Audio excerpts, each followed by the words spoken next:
All right, welcome to another episode of Not For Nothing. That's not going to get easy to say, I'm pretty certain. Not for nothing. Exactly. I would like to welcome our guest, Kelly Doty. Is it Doty or Doty? Yeah, I know, right? Yeah, exactly. Yeah. That's what I'm saying. So all this time, I started calling you Kelly Doty, but I'm not sure if is that correct or incorrect? I don't know. Well, you might want to tell these people. Absolutely not.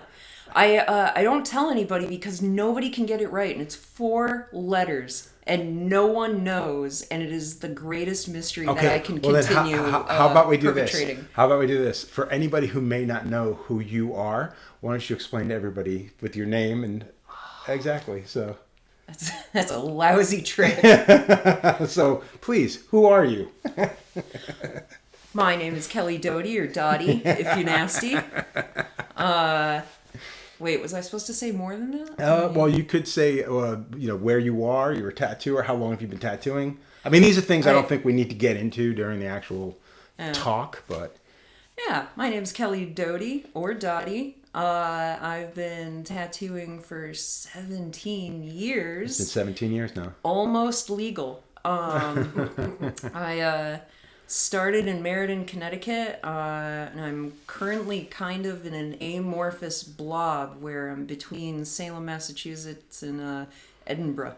Edinburgh. So you also just got married. Congratulations. I did. I got married. When was the exact date you got married? What was February 1st. And you guys have been together for a bit, off and on together. Yeah, we were. It's been like 9 years. But there was a cool moment where, you know how you have those times where something bad happens and your brain snaps, but somehow you're white knuckling it and you're like, I am doing so well. You're gonna make and everyone around you is like, you're not doing well. So I broke us up and went on a tear for a minute. And then when I came back to the smoldering wreckage that was my life, luckily Paul found it within his heart to be like, come here, come on. So I would imagine after COVID broke up and you were able to get back out there. What's weird is we broke up right before COVID. Wow. And we were still talking, and there were even plans he was going to come over in March of 2020. Yeah. But the funny thing is, we wouldn't have seen each other for the same period of time. Regardless, we would have been together, or not. But still wouldn't have actually gotten to be around each other in that time. Yeah, that's okay. So you can't really blame it. So you're blaming it on your own intuition that you felt it was a good time to take a break, basically. I thought it was a good idea, and it really panned out in the end.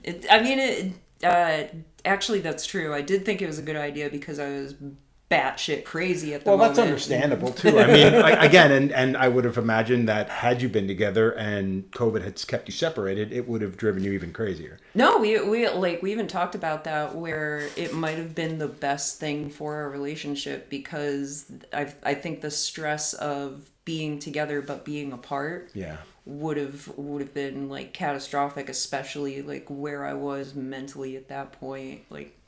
Yeah, it's tough. That's definitely tough. Yeah. Well, let's get into meat and potatoes for the most part. So you've been tattooing 17 years. Did you start in a street shop? Did you have an apprenticeship? Yeah, I started in what is now, I think, becoming kind of an antiquated way, where I had the traditional. I started in a street shop, had a pretty traditional apprenticeship. Cut my teeth, kind of doing all of the things that we think of in an apprenticeship, like how many Sacred Hearts, how many praying hands that say only God can fudge me, doing all of that. I think it was beneficial, but I don't think it was essential. You didn't think it was necessary? At the time I believed it was necessary. I don't think that style of learning to tattoo is essential anymore at all. I tend to disagree to a point, but I also would not.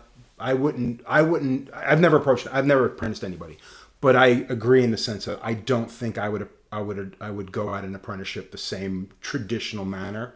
You know what I mean? There are certain things that I think people should get to know, like learning how to use coil machines before rotaries. I never really learned how to make needles. My wife made me make my first needles because it wasn't part of my apprenticeship. My apprenticeship was get in there, learn how to tattoo, start making me money. Yeah. You know what I mean? So that's pretty much how mine I do agree. But I think in certain cases, I don't think it's completely antiquated. I think that there are certain shops and certain individuals that bring certain people in that should never change for them. I think that that's what they should do. I think in the same way, then the person who would say get apprenticed under you should not be looking for apprenticeships in that world. I think I think right now we're living in we're working in a trade right now that there is nothing but clicks across the board. Nothing. There's like everybody's on a different side of the fence right now. Well, it used to be a very like it was a very monochromatic industry for a very long time, and now I feel like there's so much more diversity on every possible level, but there's so much more diversity in what a tattoo shop, what a tattoo artist, what a tattoo can and should be, that there's something for everyone. I agree with that. Like, it's nice that, like, I want to live and breathe and think about tattoos all the time. Like, 17 years, and I love it more now than I did when I first started. Mm-hmm. I don't expect that from everybody. Like, you know, there are plenty of people who want to do a 9-to-5 job, and they want to do a good job, but maybe they don't want to devote their off hours. They want boundaries. Like, and there's a customer for that. Like, that's perfect. Yeah. And then I don't have to do things I don't want to do. I think I agree with that. I think that there's so much right now. There's so many different types of clients. I think it has, I think the clients are kind of in control right now, which is the one thing that kind of cracks the living shit out of me, is because, and we gave it up. I'm not saying that the clients finally found balls and said, no, I want my tattoo my way. No, I think it's like everything else in our trade. We gave it up. Like we said, it's like, oh, you don't want to sweep the floors tonight, apprentice? Well, just go home. I'll take care of it. You know what I mean? Like, I think things just got out of hand, and we let it get out of hand as tattooers. And I think part of it is the growth of individuals like you coming into the business, and you don't even scratch the surface of some of the other young fucks coming into the business nowadays. Like, where you are this quirky individual that you have your own voice. Fuckers coming down the pipe now. They may not even have a voice, but they've got this weird attitude. They're riding down a Technicolor highway, man. The Gen Z tattooers are cool as shit. I don't understand it, but also, like, I'm entering my crone phase, so it's not my job to understand things. I don't have to anymore. I don't have to be cool. Yeah, I look at it from the perspective of, like, I don't want to see the major changes happen. You know what I mean? But by the same token, I also realize that I am older. Really? I don't want to see changes like that happen. No. I don't. I mean, I go to certain shops and I look at it from the perspective of, well, I never have to come back here again. You know what I mean? But what I think bothers me from that perspective is once clients get used to only going to that sort of shop. Like when I came into this, it was scary to get tattooed. You know what I mean? And I don't look at that as a bad thing, because it's also a growing pain. It's kind of coming into something where, see, I don't agree with that. I think, I think travel in general, what have you done in your life where it was more about getting over something and growing up? Like, travel for me was one of the things. Well, my thought process is I think growth is going to happen anyways, so it's our responsibility to go through those hard things, because there's still going to be difficulties. So, like, we went through, let's say, for instance, you and I had different roads, and I'm gonna barrel straight forward into this topic. You and I had different roads, like going into a tattoo shop when, like, it felt like a record scratch and a woman walked into a tattoo shop and you didn't feel safe. And it wasn't the cool kind of danger. It was the I am in danger, or I don't feel comfortable, or I am an object. And it's a terrible feeling, and I'm not stronger for it. I'm stronger in spite of it. Okay. I don't want someone to go through that. Mm-hmm. So I love the idea of tattoo shops evolving to a place where they don't feel dangerous, because there were so many people who were so put off, and rightly so, that they didn't come back. They didn't feel comfortable going to a tattoo Well, shop. I agree with that, and I think that those situations they're inexcusable no matter what. And the fact of the matter is, to me, that's like going into, like, back in the day when in the shop guys would come in wanting HA patches or something like that. We don't do that. Like, there are places you can go to get that. This is not one, and that's one of those things. Like, I think that a client will steer clear of, or should steer clear of. You know what I mean? Now, I agree. 30 years ago, We went that's through all that there was. so Yeah. that the next generation can build See, on but the the backs thing of is, what like, we've done. 30 years ago when we came into it, shops existed that it wasn't straight up old school biker, dirtbag shops. Yeah. You know what I mean? And it was one of those things where you treated clients responsibly, but you were the shop owner. You worked in the shop. I'm on this side of the counter. You're on that side of the counter. You have to kind of listen to what I have to say. Yeah, the power dynamic. We don't have that now. And I think that is something, the way you're saying that shops are slowly changing, then things start to come down to the fact that it's like, oh, well, you have to do, the customer wants that. Well, that's what they want. We should do this. Forget about what is going to work. Let's just do it their way. And I think that's the part I'm arguing, is the fact that I think that a little bit of the power needs to come back towards the tattooer. And again, not to take away from the client or put the client down, because I think that's fucked up too. And I'd like to think I don't do that. I'd like to think the people I work with don't do it. When we tell people no, it's because literally we're not going to do it for a reason, not because we're just trying to keep control.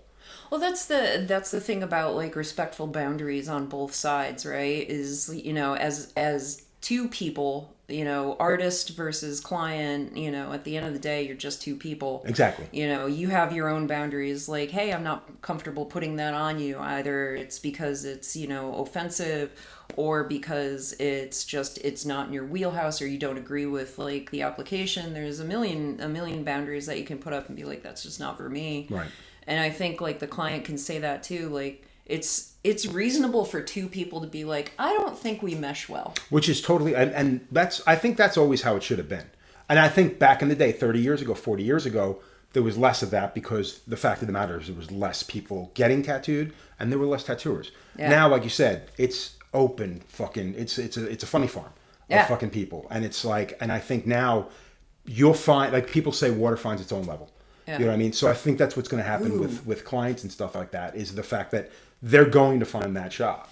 You know what I mean? But I'm hyper fixating on water finds its own level. It's nice. I'm going to try and log that for later. I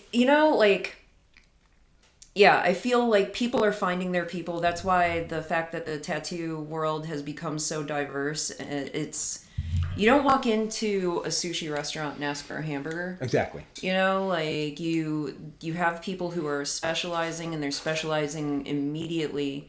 And I feel really good about that, because, listen, you can't take a tattoo off. Obviously you can take a tattoo off.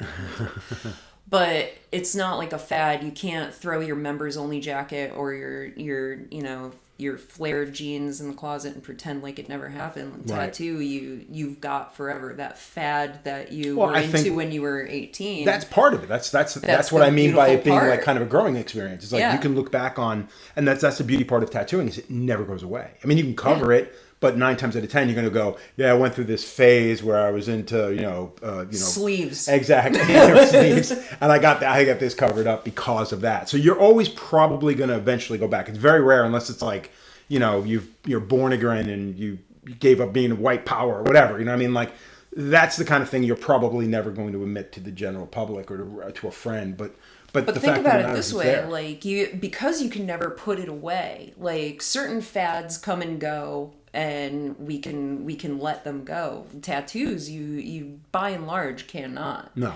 So at that point, it only grows. What was it? It was the tattoo industry was the 12th fastest growing industry in 2019. Yeah, I think in America, I think. Those people are going to be in old folks' homes with the same. Oh, most they're going to certainly. have their Jared Leto Joker. Like, I thought Suicide Squad was going to be great. They're going to be in an old folks' home bemoaning that tattoo, and everybody's still going to be getting sleeves. you're not gonna wash this fad away. Exactly. And it's unique in that way. Well, that was something I used to say a lot when I first started tattooing, like probably 5 years in, where you simply get to a point where someone starts getting tattooed and heavily tattooed, and you go, well, there's really no place to go from here. Like, you're going to continue to get tattooed, or you're just going to get one or two, and that's fine. I think my issue with it as an older guy now comes from the fact that you have an 18-year-old kid coming in, young woman, and decides to get her hand tattooed. Yeah. Her first tattoo. That was my first tattoo. Oh, was it really? When I was an 18-year-old. Well, but now the difference between you is you're in this business. Yeah, how many it really worked how many out of for those me. women are going to grow up with this fucking silly little shit tattoo on their hands and go, yeah, whatever. But think of the implications of having a hand tattoo in 1995 versus having a hand tattoo now. Like, back then you would have been like, what? Like, yeah, exactly. And now so many people are already tattooed, and it's only going to be more and more. It's but I'm of the opinion there comes a point where it should just be like, you know what? Pump the fucking brakes. Sure. I say that, but I'm like that with a lot of things in this business when it comes to how many suppliers do we need? How many tattoo conventions have to happen every single month, every single week? Not as many as were happening 5 years ago, I'll tell you that much. But I talked about this recently with Jimmy, where it was like, COVID happened, everything comes screeching to a halt. It opens up again, and we're back to 4, 5, 6, 8 conventions a month, every single fucking month. And it comes a point where it's like, really? Like the oversaturation of the market. The oversaturation. And again, with shops, the amount of tattoo shops that have opened up. And, one of the things that always drove me nuts with these people that want apprenticeships, and they get mad because you're not willing to apprentice somebody, but then you're going to hold it against somebody who went to a tattoo school and plumped down money. And they're like, well, what if it's their dream? And I'm like, fuck their dream. Like, do things... And the reason why I say this is, it's not because I don't think it should be easy for people, but the reason why I say it like that is because... you should have to fight for that a little bit. Now, having said that, now keep in mind, I got asked to be in this business. Yeah. But it was 32 years ago. So there's a difference between getting in 32 years ago and today. Yeah. So I think when someone gets mad at someone like me who won't apprentice somebody, like, well, why don't you apprentice me? And I'm like, because I don't want an apprentice. I don't want the responsibility. And in all honesty, there's enough people out there. If I need someone to work here, I'd rather just hire somebody. Find somebody else that wants you. And maybe one day, someone will come through the door that I like, or somebody in my chair that I'll decide, you know what? If you really want to do this, I'll do it. But boundaries is boundaries. Pigs is pigs. Exactly. That's how it should be. Yeah. Well, so we don't go down that because that can go on. That's a 6-hour conversation right there. Oh, Joe, I'm loquacious. Let's say you're really well known for what you do. Your color, your animated, almost caricature style. You know what I mean? Yeah, I don't know. When did that? Well, I was gonna say I'm the same way. Like, people are just like, you're new school. I'm like, I'm not new school. Like, there's nothing new school. I say the same thing. Like, one of my clients the other day asked me, like, what's your least favorite style? And I was like, new school. And they were like, really? I think new school. Well, first off, it works because I hate myself. So immediately I'm fine. But also, I have this old image of new school in my head that doesn't resonate with me, where I'm like, oh yeah, you have to have thick, chunky lines, everything's chromed out and has like a weird orange highlight everything's right down the side, but why? Yeah, exactly. Well, it was the cheapest effect. Yeah. It was like any horror movie, someone got their head pulled off. Because somebody figured out it was an easy way to go about doing it. You know what I mean? Well, there's a reason it was called New School. Like, it was revolutionary to see that on skin. Exactly. You're like, the thing that I see on walls is now on skin. Exactly. So we're both aggravated that we get lumped into old school or new school, considering that they gave Neotrad a name. They couldn't come up with something for us. But I always said that's just me. We tried to make Illustrative happen. Illustrative never happened. It's too many letters. It's a stupid word. There are still people that call their stuff Illustrative, but now it's not. Now it looks like old illustrations being brought to the skin as opposed to you actually drawing something original. I think new school used to mean like kind of like 90s graffiti style, and now new school is an umbrella term for anything that exaggerates reality. Yeah. Exaggerates reality, has more than 4 colors sometimes. Yeah. Well, having said that, so when did you start falling into your own style?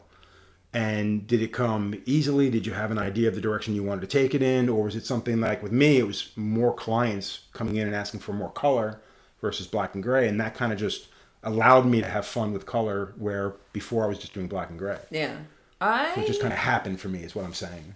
I think that's kind of, that's the trajectory for everybody, because at a certain point, it wasn't so much like how to cultivate a style. It was, I was forcing myself to limit my style, where you're trying to be a jack of all trades. You're trying to do everything that you can, or trying to find yourself, and you're already there, jackass. Like you already took in a ton of stimuli as a child. The things that you watched, the things that you loved, they all got into your brain and swirled around in there, made a little brain stew.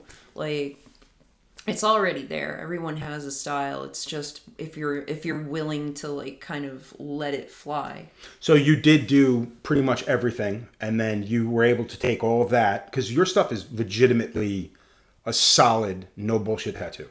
You got clean lines, solid, super nice, smooth shading, saturated color. And now I sound like I'm talking about Ink Master. But everything in the sense, it looks like a sticker, bro. It pops. Exactly. It's a great tattoo. Now you can honestly say, and I would, there's no way you can't say it. It was your upbringing in the business that made that, a thing. People talk about the fact that a kid comes into the business and only wants to do micro portraits.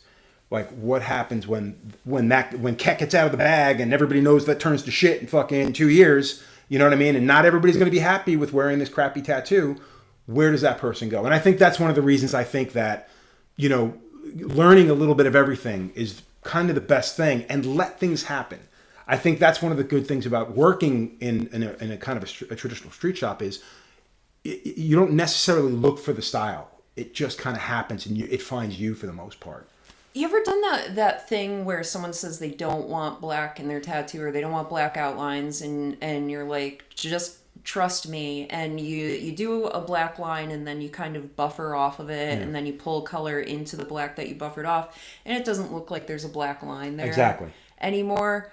I kind of feel like it's like that. You can get the elements in there, but you don't have to be loud about it. So like one style feeds another. I think it's good to learn a variety of different styles, because who knows what's going to feed what. Like I learn a ton about new school by looking at black and gray, because like that's a great way to evaluate the contrast, to evaluate the values that you want to use, and from the perspective of someone doing realism, they should be looking at new school. Because even Phil Young taught me that, was exaggerate the contrast of a nose so that it pops forward off of the face closer to the viewer. Yeah, because when you're working with a photograph that might be a beautiful photograph, the subtleties in the photo may show up upon the completion of that tattoo. But as that tattoo ages and changes, a good tattooer is going to learn to go, okay, well, I need to bump this up a bit, drop this a tiny bit, and boom, you're going to end up with just as nice of a tattoo 5 years down the line, 10 years down the line, as opposed to something that just turns to mud, because it was just so damn close to the original. But I think that's where transparency is key, because I'm not mad at the micro portraits and the fine line stuff. Like I love seeing people taking big swings. Like they don't all pay off in the end, but I think transparency is important in being honest with your client. If you do a micro tattoo or a fine line tattoo, tell them, this is going to fade through time.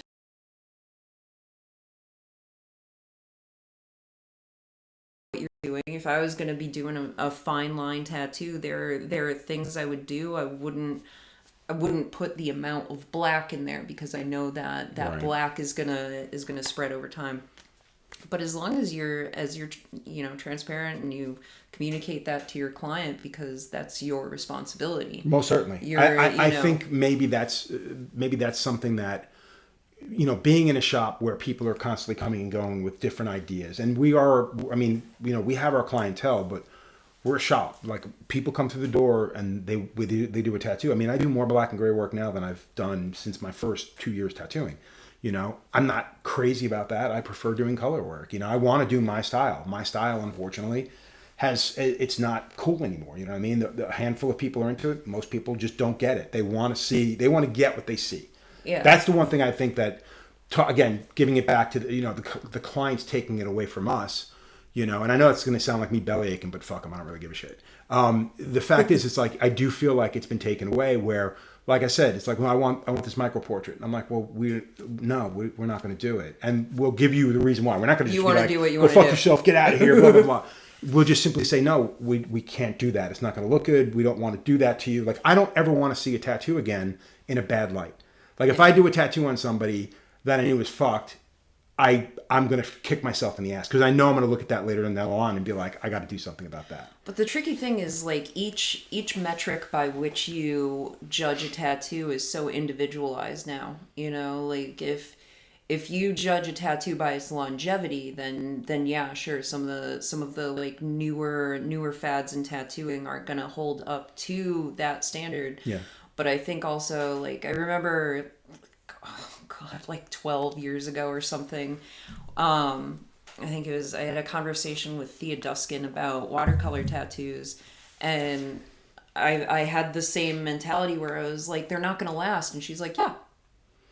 And I was like, my brain just blew, and I was like, wait, what? And she's like, yeah, but some people don't want them to last, and some people want them to grow with them and evolve with them, and if it fades, it can fade beautifully. Like, you know, there are certain things that different people are looking for, and there's probably someone out there who can do what they want, and I don't have to be bothered with it. No, well, and to be honest, and that's the direction I've come in, and it's nice to have conversations about it. I'm not going to die on that cross anymore.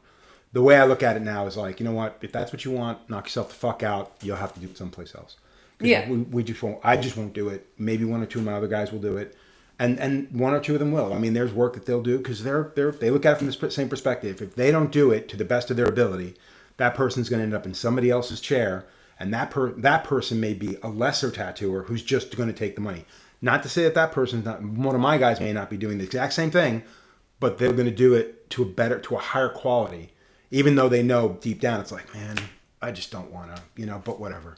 So me personally, I just don't want to deal with it. I just don't want to have to worry about seeing it. There's no greater, moment in pride-wise when you see a tattoo that you did 15, 20 years ago. Yeah. And it still looks, I'm not going to say it looks great. It looks as good as it did when it was first went in. Tattoo. But it's an aged tattoo. Exactly. It just aged well, and you looked at it and you went, wow, I couldn't ask for that to age any better. And that's how I look at a lot of the newer stuff that we see coming down the pipe. Yeah. I'm now trying to think if there's any tattoo that I like, any type of tattoo that I so vehemently hate. Yeah, that I would be like, absolutely not. Is there?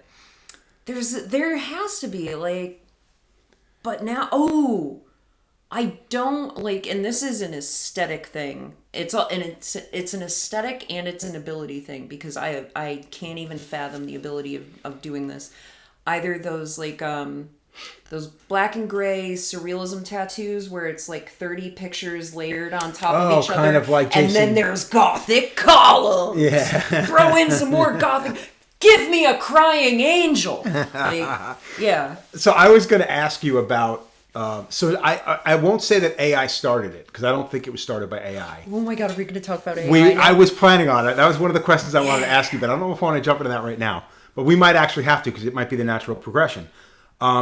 So that started with guys who had some kind of illustrative ability, where they were able to work with Photoshop and cut and paste and drop stuff on top of each other and transparencies and stuff. I think that started directly from like just individuals that were really computer savvy. Yeah. You know what I mean? And again, I don't want to just say it's only computer savvy and that's the only reason they can do it, because artists did that well before just using cut and paste. They do it amazingly. Exactly. I can't make sense of it. I can't wrap my head around it. Yeah. This is me. I'm not tearing it down, but in my brain, I'm like, so why would we draw something if it doesn't have a face? Okay. That's where my brain stops. I'm a limited person. So a torso with a pillar popping out of its neck is just not But where's the face? And is it goofy? Yeah. Well, no. So that's the thing. Those are my priorities. That's the thing is, I don't think it is goofy. So you're basically taking everything that you find to be good art. They're very serious tattoos. I think Exactly. that's what I don't like about them is they're very serious. I have many Gothic columns, and you can't dispute that. Maybe there's a Viking ship. Exactly. Maybe, yeah. A Viking ship, or usually it's a godhead. It's one of the greater deities that makes up a good chunk of this. The idea behind this piece. This is an old god that I read about last week on Wikipedia. Exactly. And I've always wanted this tattoo. It's fine. It's cool. I just don't understand it. This is an old man screaming at a cloud. Okay, speaking of that, old man screaming at something that he doesn't quite understand, Yeah. AI.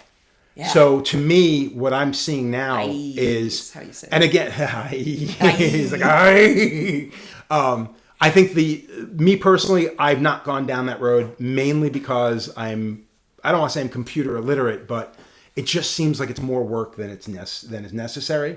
But what I do notice is as I'm looking for reference, more and more of the reference I'm finding is all AI generated.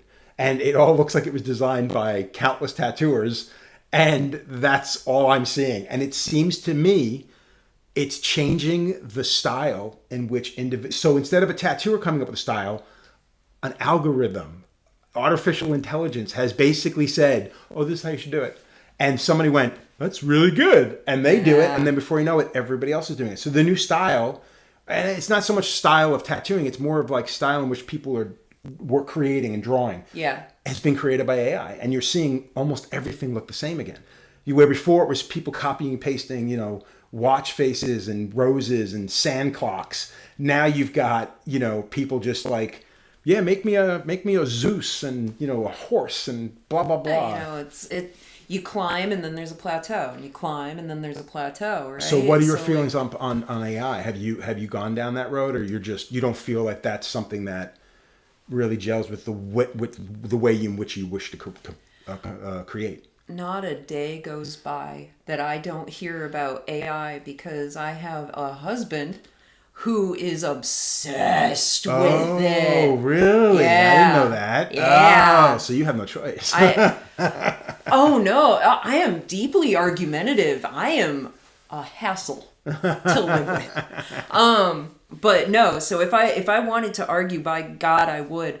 But in all fairness, I love AI because it's progress.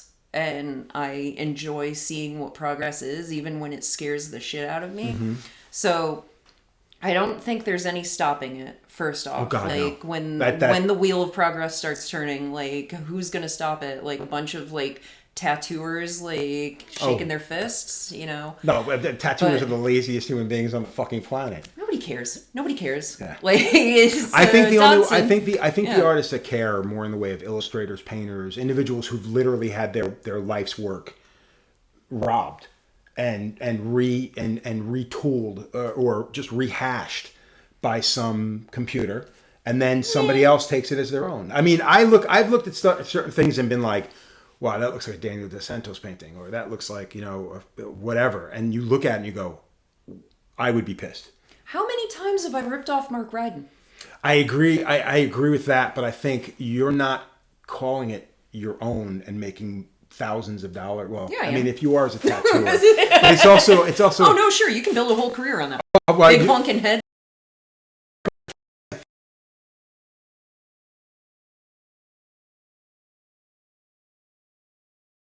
Like illustrators, and this stuff is going out there, and it's basically on the backs of better people, because they know how to put in search words, keywords, Yeah, but that's just another word for a brush. If you can wield the written word in such a way that it creates an image that didn't exist before you put the pieces together, right, then you have created something. Whether or not you've done the appropriate amount of toiling that someone else kind of wants to see, that's literally what art is everyone has had that problem with all art since the dawn of time. Like, even when I went to art school, one of my teachers did for a faculty show, her piece was a box that said fragile. And that was, So- and so the question is that art, how did you didn't put any work into it? Is art dictated by the amount of work that you put into it? Is art dictated by the emotions that it evokes from the person that it saw? So this is it's an endless This debate. is something else we are going to definitely. There's no fucking way I'm agreeing with. Are you familiar with an artist named Justin Bua? He's a street artist. Yes. I met him years ago on the TV show, and super nice guy. But he started doing on his Instagram these little posts of modern artists and these modern art galleries, and like the most stupid, ridiculous, dopey shit you've ever seen. And people are going out there and he makes a good point. A lot of this is just, they're tax write-offs for these fucking major corporations that are buying a block of clay that's 2 stories high that literally just spins. And you look at it and you're like, dude, this looks like a bad Star Trek. Yeah, like this is a banana bad Star taped to Trek. a wall. Yeah, exactly. So it's one of those situations where it's like, I can't. And again, you want to call it art, you want to play act that it's worth money. That's on you, man. Because I look at it as like, what an absolute waste of everybody's fucking time. I love it because I love the ridiculous. Like I'm perfectly fine with modern art that I do not understand. I love the idea of a conversation happening in front of a banana taped to a wall and people raging out banana rage. I find it appealing. Well, the funny thing is, so I think what everybody's going to find appealing is waiting for me to fucking snap on all the silly shit that we're just like, I'm like, no, I can't. I just don't see it. I can't do it. I can't see it.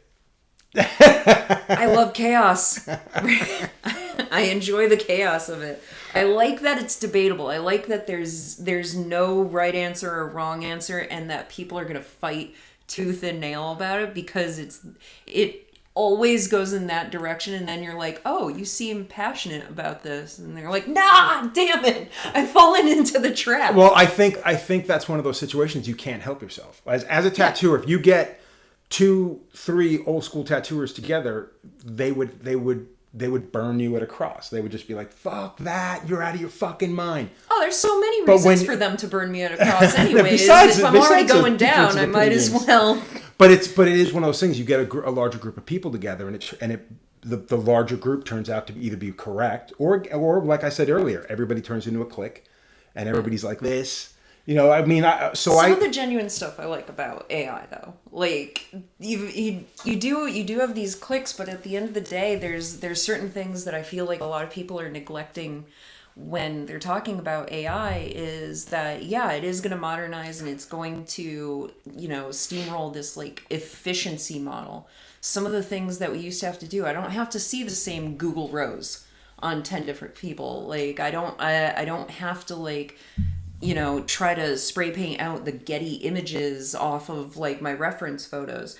And it's cutting out the middleman in a lot of ways and making more time, where now that I don't have to spend time on this bullshit, now I can spend it making my hands work better or pushing myself in a direction that I didn't anticipate, because I put my keywords in here and it spit something back out at me that I wasn't expecting.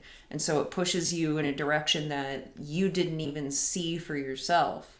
So I like that it takes something out of your brain and regurgitates it into something completely unfathomable. So I think the way you're saying it is exactly how I imagine I would use it if I ever sat down and learned it. Like I said, I've yet to do it, but I know for a fact that a lot of the reference that I pull, a Godhead, for instance, I know that was somebody else's keyword search that came up, and there's dozens of Zeus heads, where before it would be a half dozen of the same Zeus statue taken from different angles, and now that same thing has been turned into AI, and there's more of it out there. So I have used it, I guess, but not in the way in which like I'm creating my own AI art to work from. And I would still work from it. I mean, I'd like to think that I wouldn't be taking stuff verbatim, because I don't take it verbatim now. I kind of try to redraw stuff, even if it's a loose tracing. I do that so I can add my own little hand structure, my own little line structure, something where even though if 2 people are doing it, theirs may be more accurate to what the picture was. Yeah. Mine's going to be more recognizable as what I did. Yeah. I don't understand how to use technology. I'm the same way. So I'm this stuck podcast is a perfect example of that. Yeah. I'm like, what is this slap note? But so I haven't gotten too into actually creating things with AI, but I do follow a ton of AI pages and accounts and everything. And I screenshot the shit out of it, and I look at it, and I think of different, like, everything that they're doing, different styles, different angles, and what can I apply. And it's the same way that I was looking at, or I still do, look at Mark Ryden, or you know, like, instead Tom of a book stuff, you're looking like, at on a screen. yeah, it's stimulating me in the same way. And I think the two things, like handmade art and computer generated art, can coexist with each other. I don't think one has to cast the other into the fire. Yeah, like I said, I'm on the reference. Lord of the Rings reference. Yeah. I'm on the fence with it. Like I said, and it's mainly because I haven't been ripped off by it. I have friends that have.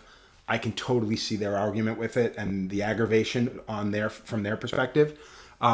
But me personally, I'm not that. I've got no skin in that game. You know what I mean? Are they mad that they're being ripped off, or are they mad at the way they're being ripped off? I think it's a combination of the two, and it's all. I think deep down, I think there's just an ego that comes from the fact that somebody took the time to create this art with their own head, their own thought pattern, their own creativity, and then somebody just sat in front of a computer keyboard and just put in a bunch of fucking, you know, and.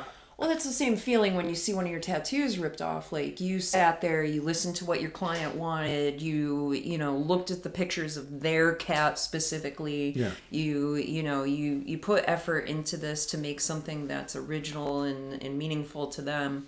And it's online for like 6 Everybody months. see, yeah. And then like you see 3 different like copies of it pop Well, up. the thing I always said with the internet, as great as a tool of it as it is, it's really fucked the business in a sense, because like, you know, you can do the most amazing, creative, original piece of art, like tattoo wise, put it on Instagram, and then within 12 hours somebody in China or Japan or Europe is going to have seen it the moment you put it up, do it the next day, and it may be better for all that matter. And you sit there and you're like, what the fuck, you know what I mean? It's like, but and that's the scary part of like the internet and all that crap. You know, it does kind of freak me out a little bit. But by the same token, I've seen it slowly trundling forward. Now it's just happening so much faster, and I think that's what freaks me out, is just being an older guy, just being like, what? So there's no catching up. Yeah, I don't know how to use TikTok, but that's on me. You know, like technology moves exponentially. So I it's tried going to to keep moving faster and faster. I tried to do that. I tried to get on the TikTok bandwagon, and I will admit part of the reason I walked away was because of the whole information and all the bullshit. And then you sit back and you go, all I'm doing, like, I'm putting stuff up there, nobody's really paying attention to it, but it's becoming a time drag, like a time suck from me, because I can't help but watch. And it just, and I know for a fact it made me stupider. I'd stopped reading.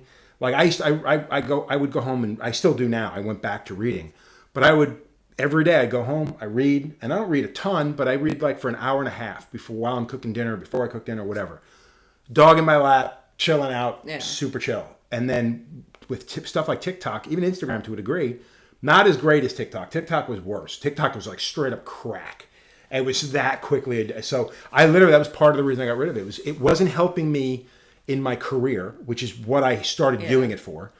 And it got to a point where I'm like, well, if this isn't helping me, and all it's doing is now it's fucking me up. Yeah. I got to stop. And I'm back to reading more. I'm doing more of my regular, drawing more for that matter, you know. Yeah. So I don't like the lack of control.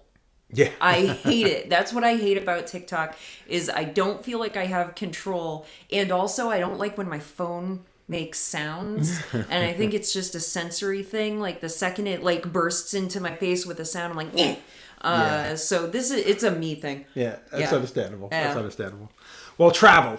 So one of the first times I really, like, I knew who you were, but one of the first times I really got to hang out with you was when you, Teresa, and Gesso were doing that. It was only the country, right? You didn't go outside the country. It was a country, yeah. It was just the country. You did that, like, that U.S. trip, and you guys worked here for a couple of days, stayed at our place, and you know, the traveling aspect of things, like, I had been doing it for many, many years, but to see 3 young women going out and doing it, and you guys were on the fucking road. Like you, Sisters are doing it for themselves. How long were you out for? The first one was like 2.5 months, and then I think the second one was 3 months. That's incredible. So how much of that? Youth. Exactly. But that's the best time to do it. I mean, how much? Like, first of all, why did you do it? And secondly, how much did it really affect the rest of your fucking career? It changed our lives. Yeah. Like, Teresa and I, first it was me and Teresa, and then the second time was me and Teresa and Gesso. And the first time when we were starting to put it together, we had that legit thought where we were like, we have the opportunity now. We were both at shops that were going to afford us that kind of leave. We were in a point in our career where we could fill those spots all over the country. You really were just starting to take off, too. Yeah, it was the perfect time. Everything lined up, and we're like, if we don't do this now, when will we have another opportunity? We know we have it now. So that was part of it.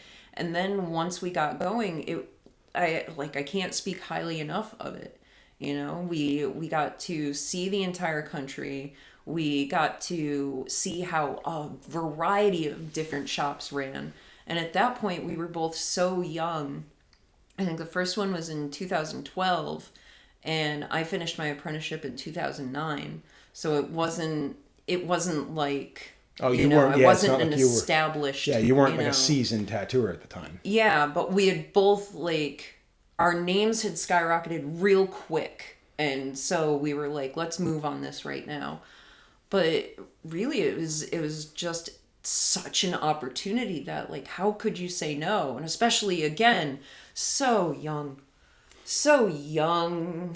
Well, and so with it's so funny, much energy. It's funny you bring the age into it, because that's one of the things where I first started noticing the clicks in tattooing. It was around probably 2000, I would say probably 2009, 10, where you started seeing, it wasn't just one younger generation of tattooers, it was multiple generations of tattooer. And I remember I went to the Detroit convention. This was not that long ago. It was maybe 2015. 2015. And you and Teresa were there. I was with Jimmy. He had taken, it was late. I was trying to eat better and whatnot. And he went out at like 11:30 at night, 11:45. And I'm like, I can't eat this late. You go, I'm out. He's like, what are you going to do? I'm like, I'm going to the bar. There's people down there at the convention. This is Detroit. This is where I cut my teeth at conventions like this, you know? Yeah. I went down to the bar and I didn't know a fucking person. And the TV show had been out for about 2 seasons, I think, at that point, 3 seasons. And anybody who came up to me was somebody who didn't have any tattoos, watched a lot of TV, and recognized me because of that. Yeah. And I remember calling either you or Teresa and being like, hey, what are you guys doing? We're like, oh, we're in the room hanging out. And I'm like, cool, get dressed and come downstairs, because I'm by my fucking self and I don't know a fucking person. And there are tattooers everywhere. Like, I'm looking around and I literally look at somebody, make eye contact, and they just be like, and walk away. And I'm like, what the absolute fuck is going on? But it's this younger generation of tattooer that, God forbid, you make direct eye contact, or God forbid you go up there and be like, hey, what's going on, man? They just be like, and they walk away. Exactly. And it happened. That night, you guys came down. The moment you two showed up, fucking Timmy comes up. All these motherfuckers, they come out of the fucking woodwork. It looked like a Japanese animation. All these little fucking bobbling heads come walking up to fucking hang around. And now I'm in the mix of it. I feel like make a good living on bobbleheads. Yeah, exactly. And I'm sitting there like, where the fuck were you people before? Now everybody's talking to me. I've become, somehow I got initiated apparently. And that night we were up till fucking 4 o'clock in the morning talking to all these fucking people. People I knew who they were, but would not ever even give you a nod. Yeah. And I actually made friends with a lot of people now that I stay in touch with. You know what I mean? But it took me being initiated or being brought into the fucking pack by 2 young women. Well, that's the wild thing, is because, like, we're both looking at this at the same moment, but we're looking at it from these completely different perspectives. Where it was, for me, it was like, oh my God, Joe Cap wants to hang out. Get ready. We're gonna, okay. Like, you might have seen it as kind of like you using us, but we were using you kind of thing, where both of us were like getting something different out of the same interaction, and ain't that lovely? It is, but the thing with me, I don't want to say take offense to it, but why I found it to be weird and awkward was the fact that we're all peers. We're all working the same convention together. We all do the same thing. We all admire whatever. I mean, it can be said that I'm an asshole, but the fact of the matter is, once you get to know me, I mean, I'm still an asshole, but it's not that kind of an asshole.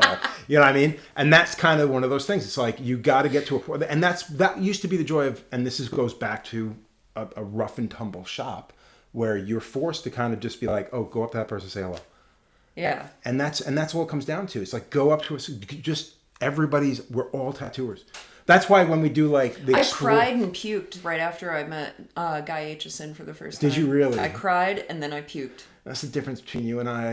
I wasn't that genuinely impressed. I cried after I met you for the first time, because it was at the same convention. It was it was a Hell City convention, and it was where you were premiering the Bride of Frankenstein. Oh yeah, the toy. Yeah. Oh, I was so sweaty. Oh my god. I was so gross. And both times, you saw maybe me being like, "Hi, I'm Kelly," but what you didn't see was like the 45 minutes of my friends being like, just go, no, get back there, just go, like, just trying. But I think that's one of those things that I find infuriating. And don't get me wrong, I've been that way. Like, I remember the first time I met the artist Olivia. Like, I was from I think it was 1983 was the first time I seen her work. I got to meet her at a gallery show. I think it was back in late 2000. It was like 2009 or something like that. And I got I became a dork. I couldn't speak. Yeah. I was just like, oh my god, this woman's amazing. I love her art. Blah blah blah. But I get that. But when we're all part of the same, what we should be is the same pool. I always found it weird that you put people on pedestals. I think that having a certain amount of respect for individuals is, I don't want to say it's important, because that sounds shitty, but I don't think it's a bad thing. I think because it's the same thing when people come out and it's like, oh, fuck that guy. I mean, granted, I do that too. Be regarded as a human being. Exactly. Yeah. And I think that's one of the things that gets you crazy when people are like, oh my god, you're fucking amazing. It's like, dude, I'm a tattooer, stop. Like, just, like, I don't, and it is aggravating too, because when you do see your career slowly fucking leveling out and you're no longer that guy. You're not the new hotness where people are still anymore. putting you up on that pedestal, but it's like, yeah, dude, if I were that guy, I'd be fucking booked. Like, I'm sitting at this convention doing nothing, so stop. Like, I don't want to fucking hear it. So for me, it's more of that. It's more of like, enough. Like, how much of that is just a life cycle, though? I think part of it, yeah. I mean, the fact is, we all get to a point where we get older, and what we do that made us who we are, there are people doing it better, or it's just not in fashion anymore. But I think, and the reason why I bring that up, I've brought it up in the past, is I had 20 some odd years of it being phenomenal. You're in 17 years now, and you're crushing it. I don't know if you're seeing things changing for yourself this late in the game, like at this point in the game where things are slowing down for you. Oh, sure. But imagine people being this who are breaking at a year in, and they're crushing it. How long is that career going to last? Especially if they're just doing, I don't want to use the word, fuck it, disposable tattoos. Tattoos that we all know are going to age poorly. I mean, it's like, again, like you said, the tattoo's going to disappear. The tattoo's going to change. It's going to do whatever. Well, think about it this way. Teresa and I were 2 years out of our apprenticeship when we did a cross-country tour. But my point being but that was then. I'm talking about people coming in now, where people are just, tattooers are getting churned out. Tattooers are getting churned out now. So I wonder how fast people's careers are going to, do this. You think they're going to, like, burn out faster? I think, well, not so much that they're going to burn out, but I think that the popularity aspect of it might. Because before, where there was fewer, you had a much longer, climb, and your peak may have been good. But now people are coming in, like, right out of the gate, flying high. And it's like, well, how long is that going to last? Because people just keep coming down the pipe. And it's not like there's that many people creating amazing, unique individual styles. They're just doing what everybody else is doing. You know what I I mean? don't know. I get real inspired by kids these days. Don't get me wrong. And then I I'm say not- things like kids these days, and my bones turn to dust and Yeah. are carried Well, away. on the I agree with breeze. you too. I mean, there's a reason why I wanted to do this podcast. I don't want to just talk to my friends. I don't want to just talk to people I know. I do want to talk to really creative young people. And that's why I continue to go to conventions, even if I'm not working. I walk the floor. I want to see what people are doing. But I will admit, I've also been rooked into doing a lot of convention competitions and having to judge competitions and seeing work that I'm looking at and I'm being like, how old is that tattoo? And they're like 6 months, and you're like, that tattoo is 5 years old. You know what I mean? So it's disillusioning too, because you get to see all these amazing young tattooers. The one I did the first Brooklyn convention, the New York convention that happened. I think they're going on their third year, and I got to judge. And the one piece that won for best of show was this a French. I don't know if they're a couple or if they're just partners. They work together, a young woman and man, and they did this beautiful back piece. They were working on another 3-day piece there. And the first thing I asked, because I really was genuinely impressed by the art, by the tattoo and the art. And it was one of those tattoos that if you had told me it was 6 months old, I'd be like, yeah, that tattoo's not going to last. But when asking the person, I'm like, how old's your tattoo? And they were like, oh, it's 2.5 years old. And I went, yes. A tattoo that's got a couple of years under its belt, and it still looks tremendous. God, I wish I could remember her fucking name. I'm a dick. I'm horrible with names. She won the first. This couple, this group, this partner, they won the best of show for the Brooklyn show. If anybody knows, put it in the comments. I'm sure people would like to see it. Yeah, it's a beautiful That's probably piece. it. Yeah. And the piece they did that weekend was nice to see it, knowing the type of work they're capable of doing and how it's going to age. That's kind of where I'm looking at stuff where, and that's the thing with the internet and Instagram, you flip through shit and it's just kind of like, yeah, whatever. And even the ones that you're blown away by, I can't help but have that cynical aspect and be like, crap, it's not going to last. No fucking way, you know? Yeah. But my tattoos look like shit when I first started too. Yeah, but we're not talking about tattoos that are like being done by someone who's got 2 years under their fucking belt, and we're talking about people that are creating styles that other people are emulating. That's my problem. I'm saying that's why you do something, and then the next person comes along and they build off of what you've done, and they make it a little bit better, and then the next person builds off of that and makes it a little bit better. Yeah, but the problem that I have with that is it's like doing brain salad. It's like doing brain surgery with like a spork, and going, okay, I did it first. It's your turn. And you don't ever try to change the fucking... You may go from a spork to an actual fork and a knife, or a fork and a spoon, and you're like, okay, I'm in. You know, but there's only so much in my opinion, with the tools that we're given. Elements that are... I don't think that the elements that they're working with are really conducive to the work in which they're trying to create. And again, you can look at it from the standpoint of like, well, you know, man, let them have their, you know, it's cool, man. The person likes it. But I look at it from the perspective, I was like, no, you should fucking know better. That person's got to grow old and die with that piece of shit. I'm sorry. I can't let that go. Here's the tricky thing is, remember when I said I was argumentative? Yeah. You could win this with reverse psychology so easily. Dude, I'm so susceptible. You've already lost me. You've already lost me on the reverse psychology thing. Yeah. I'd rather beat you over the head than try to play act at reverse psychology. Yeah, no, I will argue anything. It's so annoying. I am exhausting.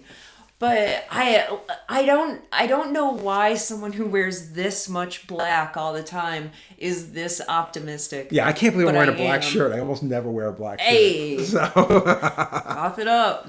Well, I'm going to go on. We're going to get on a heavier subject, and I asked you if you would be cool with this, and you said you were. Heavier subject. So, I didn't even mean it that way. Yeah, but yeah, and I can't. Yeah, so I'm a big guy. I always have been a big guy. I managed to lose a little bit of weight, and then I put a bit more weight. I didn't put more weight on, but I put weight on, and I know it made me feel better. Such is life. Yeah, I know it made me feel better. One of the things that when I talk to certain artists and they say, you know, what kind of advice can you give me? And if there's somebody who's out of shape and heavy, the first thing I say is, you need your health. You need to get your health back. Now, you went through a dramatic fucking change. I lost a human. And I was gonna say, like, how long ago was that, and how long did it take you? Well, I had gastric bypass. Okay. And that was in 2019. Is it 2018? So time has no meaning. I'm trying to think. I think the last time I saw you with Jimmy up in Salem, you had just had it. Yeah. And we had gone out for like, I don't know, super tea or something like that, and you had like a couple of sips of soup. So I think it was like 2018 you were then that just I starting had to it. I lose the was weight starting, back then. yeah. Yeah, I had gastric bypass, and I don't know, I lost weight, but I always feel like there's a weird twinge where I've always been fat, and I don't see that as a negative thing either. Like, it's a neutral thing. Like, I was fat, I am still fat, like, and by God, I will always be fat. And but I have a lot of cancer in my family, like, and I know that being bigger and having that risk hanging over my head was starting to weigh on me. And I just got insurance for the first time, and that's always it was a precarious thing where you're like, how long am I going to have insurance? So you were able to get it. Was just everything falling into place. So that's interesting. So again, same thing with me. Like, I've always been big. 2000, I think it was 2009. I think it was 2009 when I first got hired for the show. I can often say the same thing. I'm always been a big guy. I was always self-conscious about it, but I've got a big mouth, and I'm not someone who's going to let this affect how I live my life. And whether or not if I were, rail thin and had the same mouth, I'd still be getting the same stares. You know what I mean? Yeah. So the way I looked at it is, this is who I am. Fuck it. It wasn't until I got diagnosed with MS, and then thinking about how crippling it can be if, God forbid, it gets worse, I was just like, you can't continue to do this. So the first season of the show, you see yourself on camera, and I will admit that is really the big fucking thing, where you're looking at yourself and you're like, I remember when they called me asking me to be on the show, and I'm like, do you know who you're talking to? And I didn't mean it like, do you know who you're talking to? Like, I'm like, dude, I'm almost 400 pounds with greasy fucking tall hair. Like, I ain't TV, I'm like, I got a face made for radio, And they were just like, well, we want to meet, we want to meet you. And they did the Skype, and I played it up. Fuck you. This is who I am. I don't care. And they hired me. So I got hired based on, I'd like to think, on who I am, not because of my appearance. Yeah. And again, I did lose, at my best, I lost nearly 150 pounds, but in the past, 3 years, I put 50 pounds back on. Yeah. And I feel it. Like, I know it's especially now I'm 55 years old, it's like, it just gets harder and harder and harder.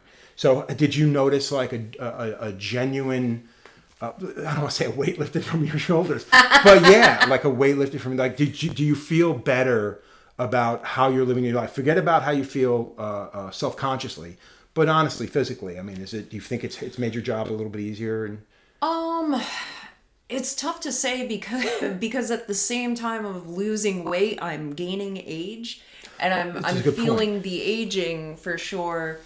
I don't know. There's every so often I get a little salty because sometimes not you, but like people that you don't know will say backhanded compliment kind of things like, "Oh, you must feel so much better now." Yeah. I'm like, actually, Linda, I'm in hell. Like, and that was true because I had the surgery, and then I went batshit crazy and burned my whole life down. Yeah, I can imagine.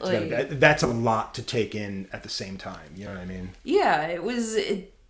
I don't feel anything.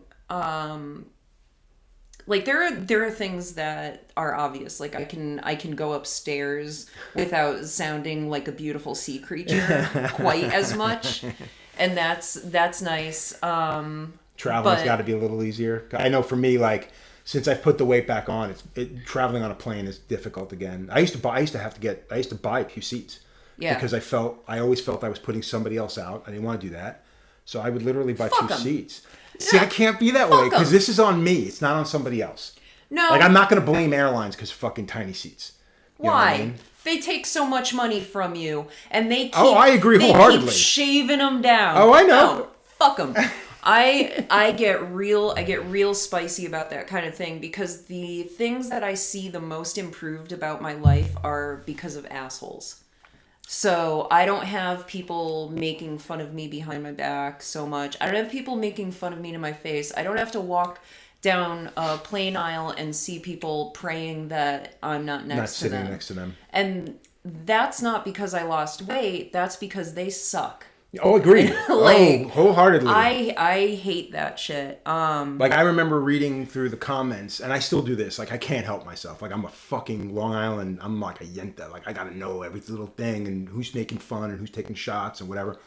But when the show came out, like, I mean, I had to wear all my own clothes because they didn't know what to fucking do with me, you know? Same. Yeah. So. Same. Yeah. And I, looking well, no, at they helped a lot. I don't want to say that the people. Oh, okay, I feel bad now. Not they mine. did a like lot. until the second season, and I got hooked up with Steady Clothing, who were friends of mine.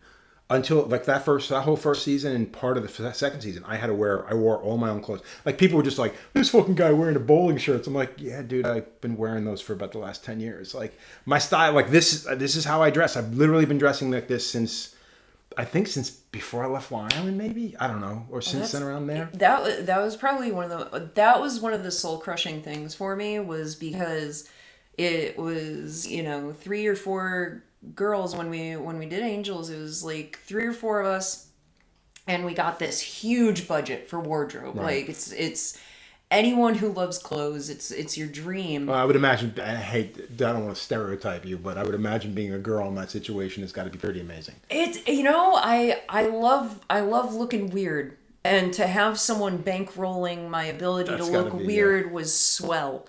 However, or I thought it would be swell, but what I understand is that you each have to be individual from each other. Right. So like you do have certain parameters that you can kind of dress in, and like this is her style, this is her style.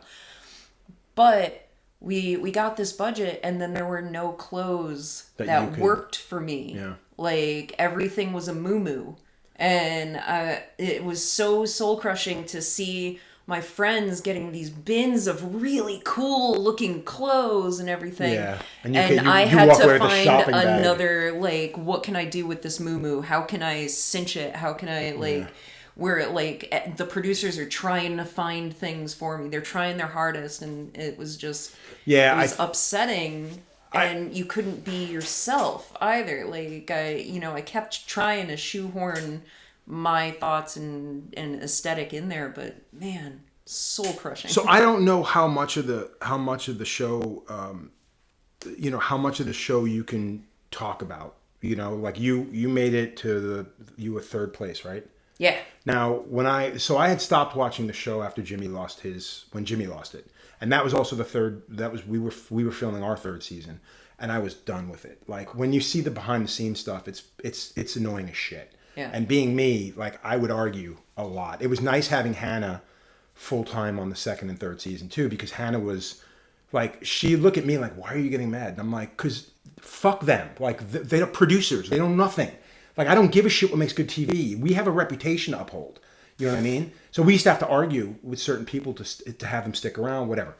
But it was one of those things where when you see it happen and you see like, and I think Spike at the time, and even now with Paramount, I think it's 10 times worse. They're not so much picking the best artist. I think they're really going for what they think is what they want to be representing them as the best tattooer. You know what I mean? Like when you lost. What's the brand?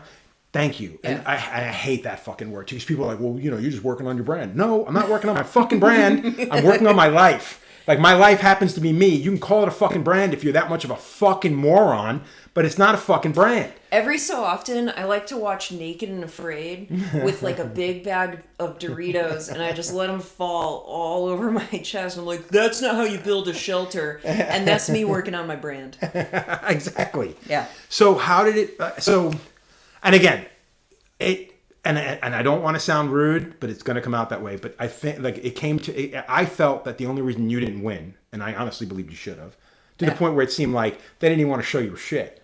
They were just like, you know what I mean? We all know who the better tattooer was. Like you said earlier that you felt the fella that was on the show was a really competent, really, really talented artist. Ryan, it was Ryan and Gian. They're both bonkers good. You're better than me. You're a nicer person than I am.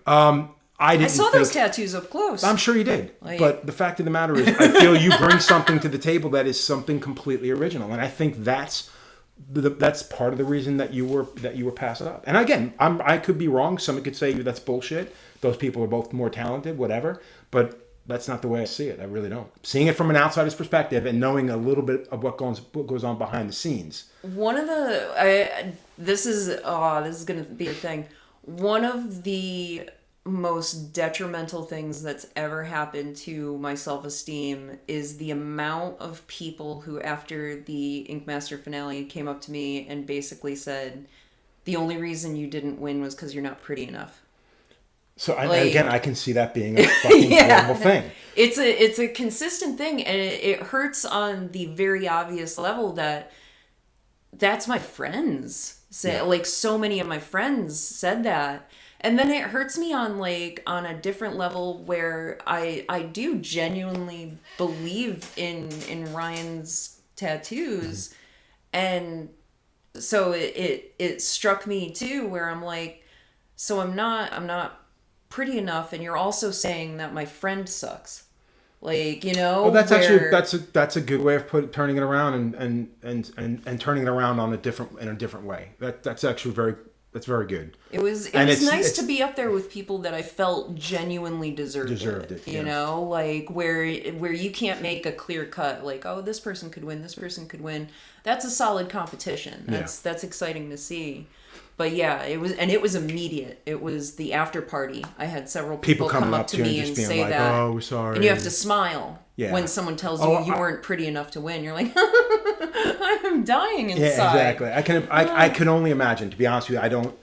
Again, with what I was saying about me before, I'm being me, and that's just that. I love the honesty because it's a good thing to talk about, and people don't realize what they're saying. Well, and I think that's maybe the reason why I'm saying it is because I think it's important that people look beyond what people expect of somebody or what they expect this should look like, and everybody should be a pretty person or whatever.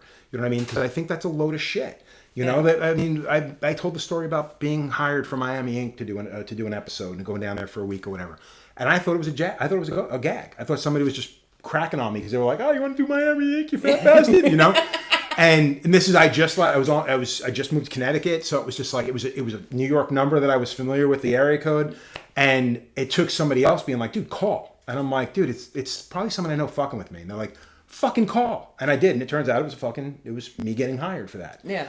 I thought it was ridiculous because I felt I looked ridiculous on it. But I also had the wherewithal to sit back and go, dude, you got hired not because of your appearance, but because of what you're capable of and who you are. I mean, that means a lot. And I think that's the thing with you. You are just this insanely unique human being that has so much, you know, creativity going for her. And, you know, exactly, there you go. You know what I mean? Like, there's something about you that you look past what you see appearance-wise, you know what I mean? And that's a really important thing. And I think with stuff like television, again, I don't think it's necessarily looking past because a lot of my clients look like me. You don't notice it, and I should say. It was important for me to go on TV and be fat on TV. And, I think, and like that meant something to me because there's so many, like, I can only speak for fat people like me, where you don't see yourself on TV. You're always the butt of the damn joke. Right. It's nice to see someone go on TV, be happy, successful, and fat. You just don't get to see that often. You shouldn't have to go through hell. Like, just because you're fat. It's such a weird thing that we put on people. Well, I think that's society in general. I don't think it's now it's I'm not even gonna go down that. That's a whole nother fucking podcast thing. So we'll move on. I had two things that I want to talk about, and one kind of goes I know, right? One kind of goes right back into the whole uniqueness of you personally. So you go to your Instagram, you're not only being inundated with amazing art and real creative shit, but you also have all these long ass, you know, stories and paragraphs and paragraphs and paragraphs of like these really interesting things. And the first time I'd seen it, I'm like, what the fuck? Is this like an algorithm thing? Do I got to start writing fucking novels to put below my fucking thing so that my pictures are going to be recognized? They're going to make it into the... But I don't think that's the case with you. I think you're truly creating these stories, these whatever to I don't want to say sell the art, but to really help enhance the art and explain maybe. Well, you're not explaining where your head's at because it's almost like second, third person, like or parties, I should say, not person. You know? So where did that come from? Like, what makes like? How is the image not enough that you got? I can't stop talking, Joe. That's what happened. You should have an audio track. They make reels now. You can actually have an audio track of you being like, and the little fairy ran through the woods and slammed into a tree. Like you can get away with doing that now. It's like a stream of consciousness. You ever just sit down and draw, and then the weird stuff that comes out of your hand like just keeps going and going. Like that's kind of what all of these like long diatribes and paragraphs I put with my tattoos. So once you've completed the tattoo and you've done the editing and you've put it on Instagram and now you got all this, you got this big block of space, this empty space, and I black you got out, these little man. keys and I'm you not just start even filling there. Like the eyes roll back. And it's like a clairvoyant like just trance. Yeah.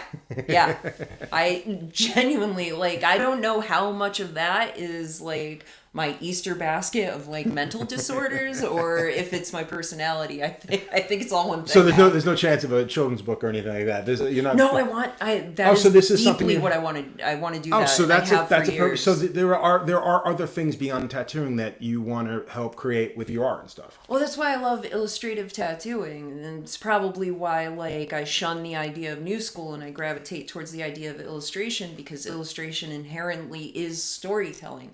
And it's what I love the most in art. Like my favorite drag performers are illustrators. They're storytellers. Everything about their outfit, their makeup is finely tuned to tell a very specific story. It's not just somebody dressing up for the moment. It's somebody who's actually got a story behind what they're creating, what they're showing you. Is what we're doing right now. Like everyone wants to know why. Like there could be a story behind it. You did a drawing and now you have more opportunities to tell more stories. It's the coolest shit ever. I love it. But that's all it is an opportunity to spin a yarn. I mean, that's a great. I mean, it's nice too because when people usually use the word illustrative tattoo, it has nothing to do with it really telling a story. It's usually the same woman's face with the same claw-like hand, maybe a knife. It's like apparently illustrative tattoos are nothing but murderers. You know what I mean? Like but like you're saying, you're telling a story through your art, and you're just giving them the actual story if they can't figure it out. On the subject of murder. I mean, on the subject of murder. I mean, I love a murder podcast. Like they're once again if you can look at me, you're like, oh, I wonder if she likes true crime. That's a pretty good. I was gonna say it goes without saying, no. but why do you like it? Because you don't understand why. Why would you kill someone? Why would you do that? Why would you eat someone? Like you want to know why. So there's more opportunities to say why. Why did someone get this tattoo? Why does that guy have a rat crawling out of his mouth? That's a valid question to ask if someone has a rat crawling out of their mouth. Okay. Why? Okay. On another subject, we probably could have done this earlier, but the supplies, equipment, stuff we're using nowadays. You started with coils. Yeah. Was there a reason why you did you go straight from say coil machines to the pen machines, or did you just switch over to rotary slowly, or? Kind of the same with TikTok. I'm scared of new things. And I think my fear of new things is much more valid with tattooing than it is with TikTok. Because, you have to try it out on a living human being who has entrusted you. So it's tough to be like, oh yeah, have a seat. I'm going to try this machine for the first time, see how it goes. Oh, I don't like that.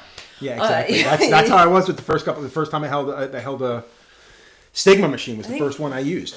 You tattooed yourself. My ankle is covered in that's just bullshit. It's just me trying out I have so many I got a new machine and I need to try it out before I use it on someone else. That's awful nice of you. The first time I held the Stigma Hyper, I was in the UK and Lau Hardy was like, "You got to try this machine." I'm like, "I'm good, dude. I got my coils." And he's like, "Try this machine. You're gonna like it." And I tattooed. And I did this big ass tattoo, and there is a definite learning curve, especially back then. So those machines were fast and hard, Yeah. And the Stigmas actually had a bit of a give on them, but they have a completely different feel. Now, trying to go back to a coil, I tried for a bit. I did go back to lining with a coil, But that's when the weight started to affect me. It was when Yeah. I had already switched over. It never bothered me before, but the second you go from a lightweight machine to a... But I still am kind of Yeah. whatever about the pen machines. I do love the counterbalance of a coil machine. There's something about That's how I feel about it. This feeling, and like it gives you a different type of like steadiness and weight to it. The way it you feels can, like you're wielding it. Yeah, Like, with a traditional rotary or the pens, to me it just seems like it's such a linear movement. There's no. I feel like there's no real life to the line. You know what I mean? It goes in, it comes out. I mean, don't get me wrong. Having said that, there are people that are doing amazing work with it. So that being said, I'll never go back. No, it's true. It's like it doesn't work for me. I just don't enjoy. I don't like lining with cartridges. Like I'm using needles on the bar for I'd say 98% of my lining, and I'm using these other machines that are a bit more of a traditional setup with disposable tubes and stuff. And then occasionally I'll use a pen, an electric ink pen, or a cartridge in a direct drive rotary where when it's easier just to use, you know. But for the most part, I like that needle on the bar where you get the armature and the tips of the needle, and there just seems like there's more connection for me. The tricky thing is I love the craft and the artistry of coils. I love the beauty of a human being considering a coil machine and crafting that machine. It's something that'll last forever. It's its own piece of art. Yes. The second it reaches you.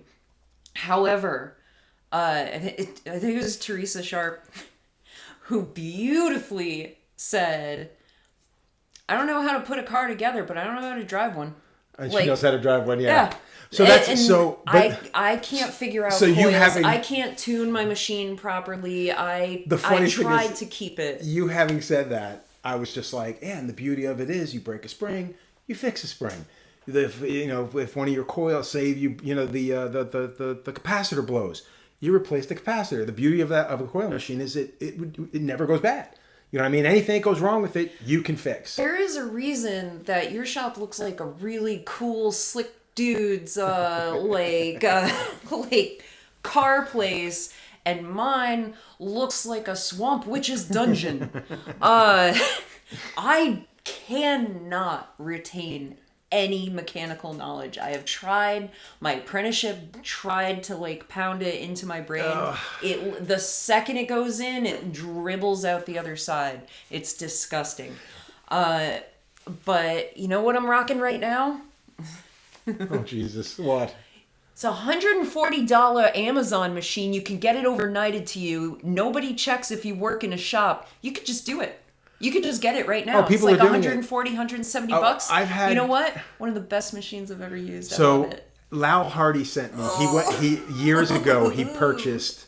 They look like the original Neotat, but it was a plastic frame, so it was all plastic.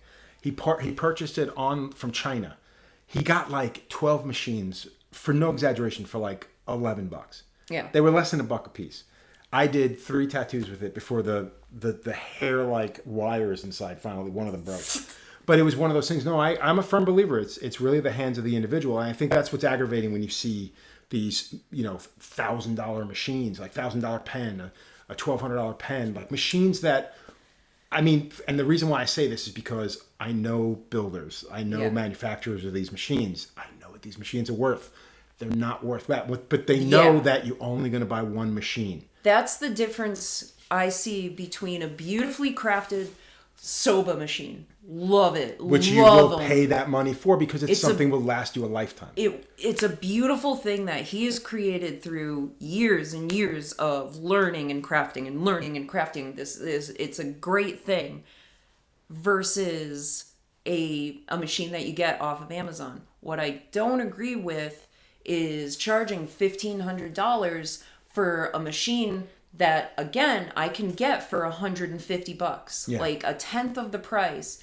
And I feel like it is a way to gatekeep people out of the tattoo community, I hate it. I think, first of all, hate the word gatekeeper. I fucking hate. I'm a toss it around everywhere. I so hate that. 9 times out of 10, people using that word, they don't even know what the fuck they're saying. This is somebody who's never had somebody say no to them, and they just whine about fucking someone trying to keep something away from them.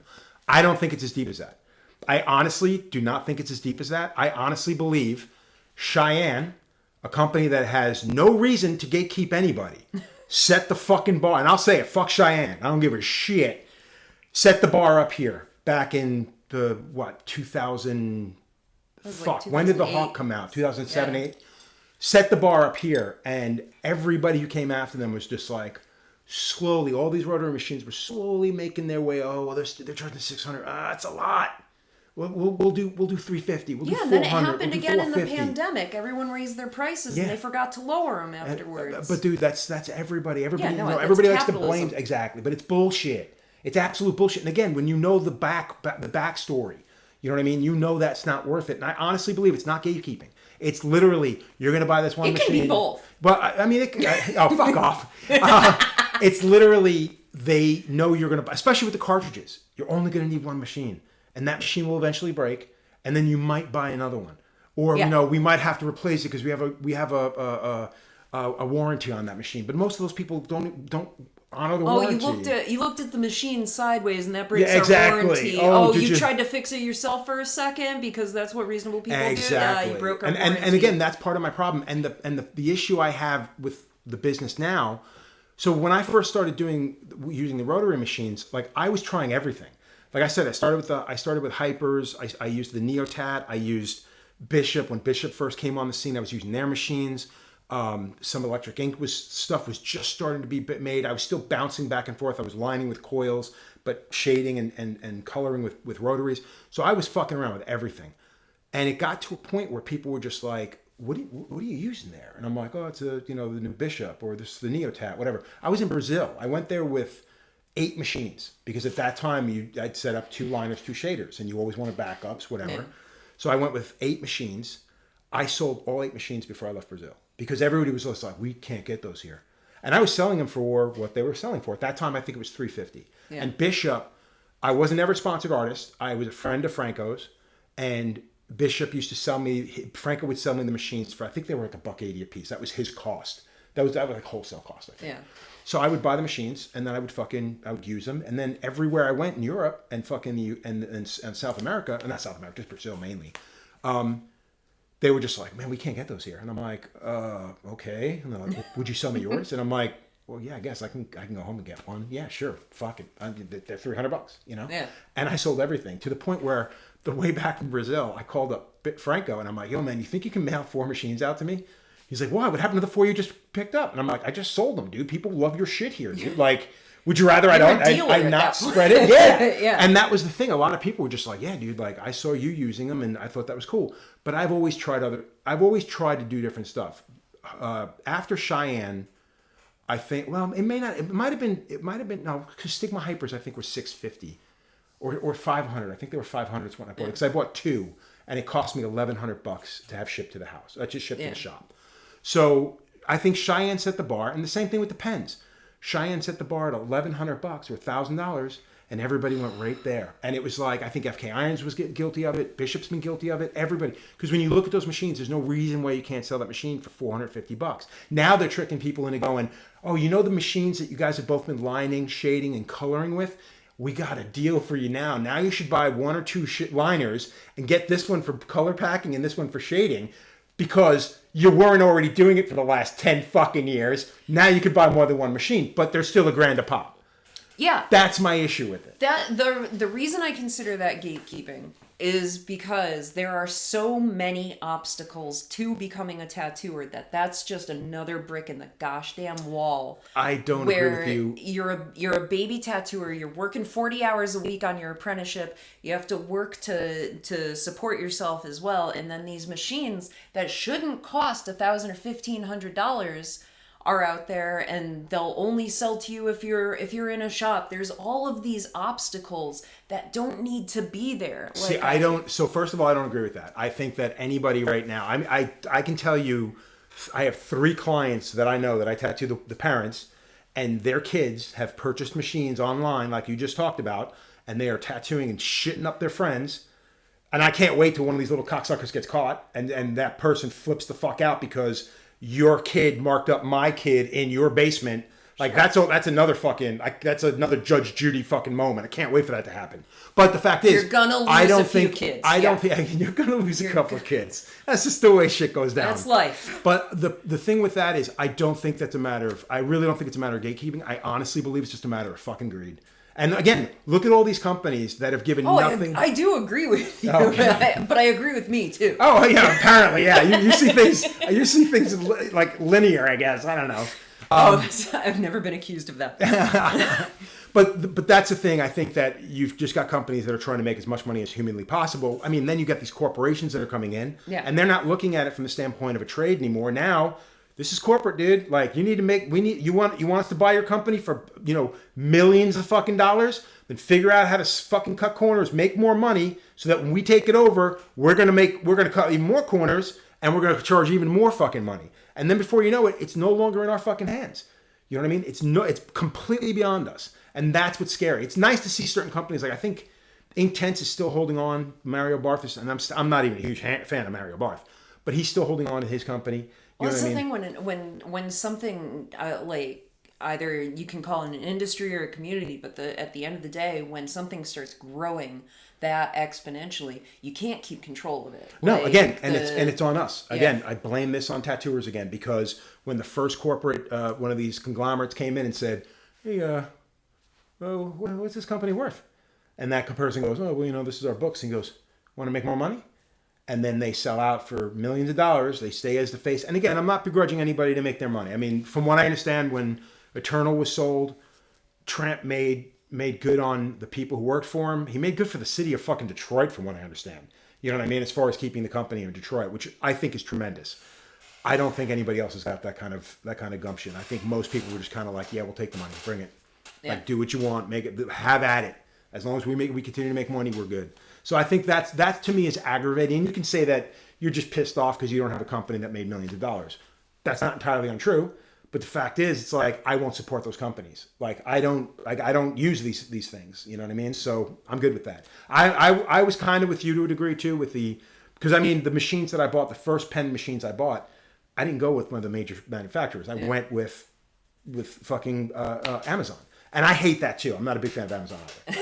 But unfortunately, it's the world we live in now. I'm not trying to make light of that, but it's true. What evil thing do you want to do? No, I know. It's like, what dick do you want to suck? Yeah. That's not rude. Yes. The most poetic way that could have been stated. But yeah, it's tough. I try to get to know the people that I really do try to. I mean, there's a reason why back in the day, Eric introduced me to Brett and Tim from Pulse, and we used their gear for years. And it wasn't because it was the best gear. It was because these were friends of ours, and these were people we wanted to see succeed. People were like, "Oh, you guys were like one of the first sponsors." I'm like, "No, we weren't."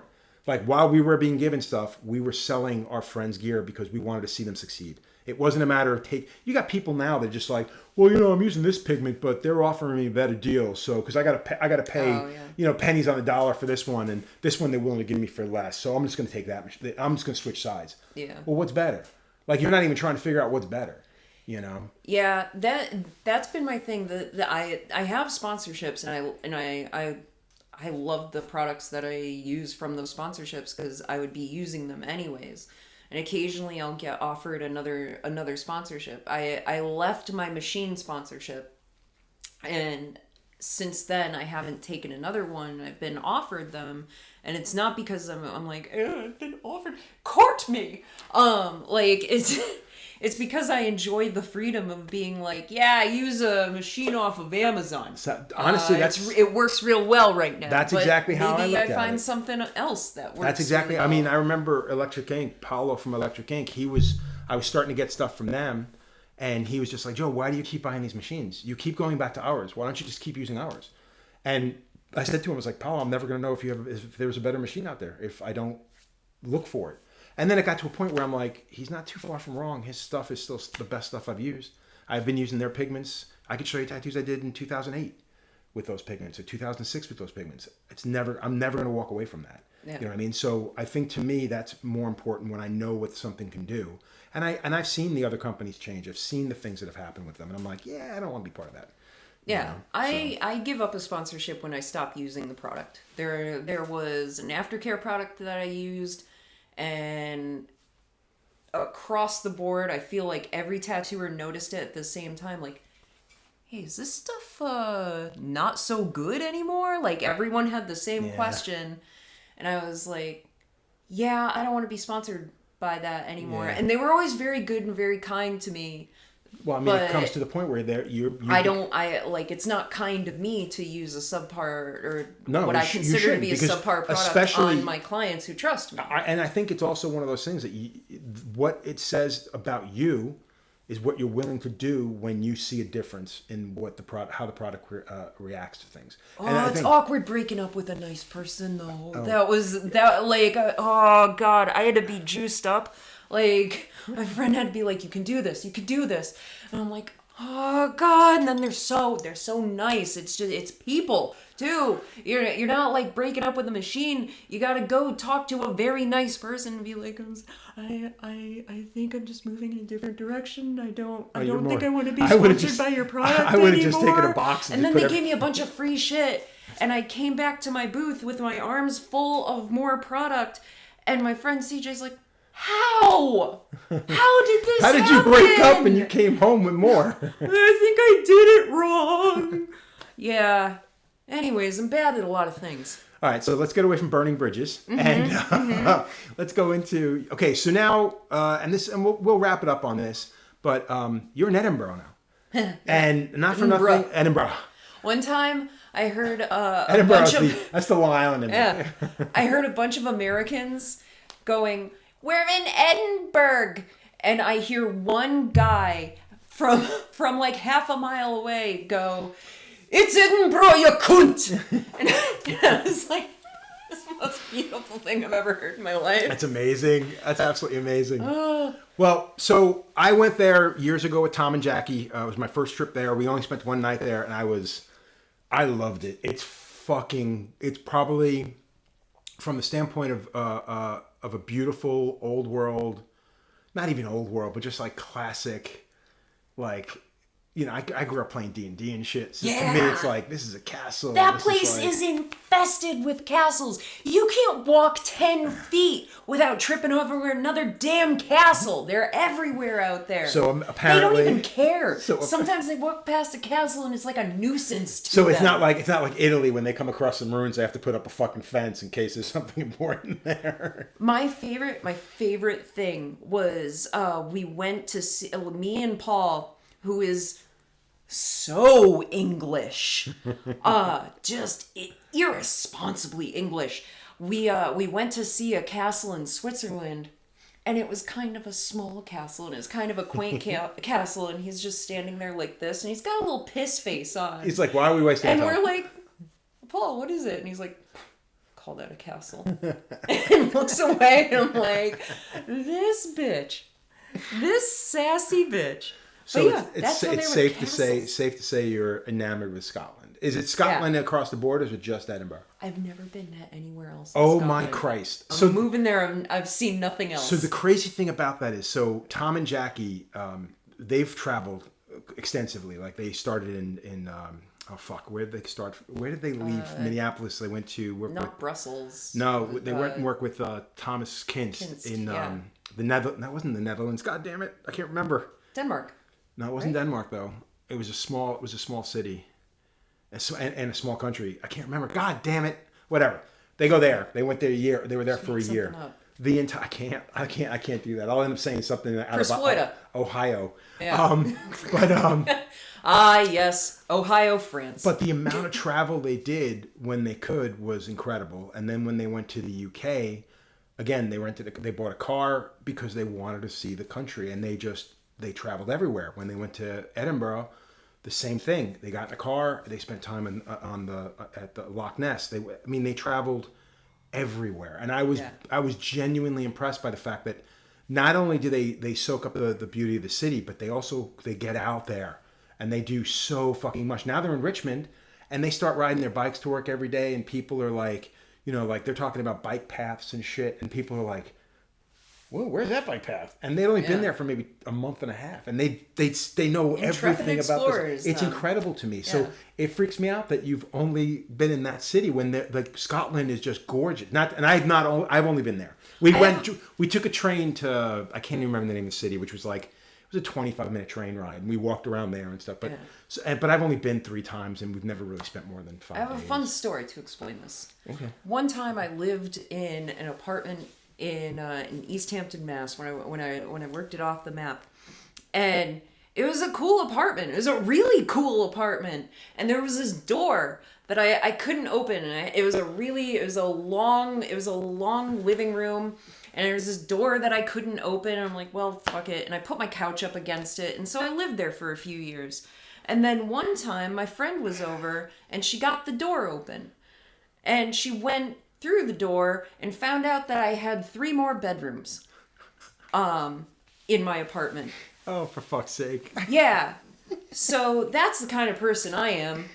I'm sure that Scotland has several doors that at some point I will walk through and I will fall in love with. I think that's why you need to invite more people into your lives. So if you don't open the door, at least you can be present when somebody else opens the door. So. Yeah.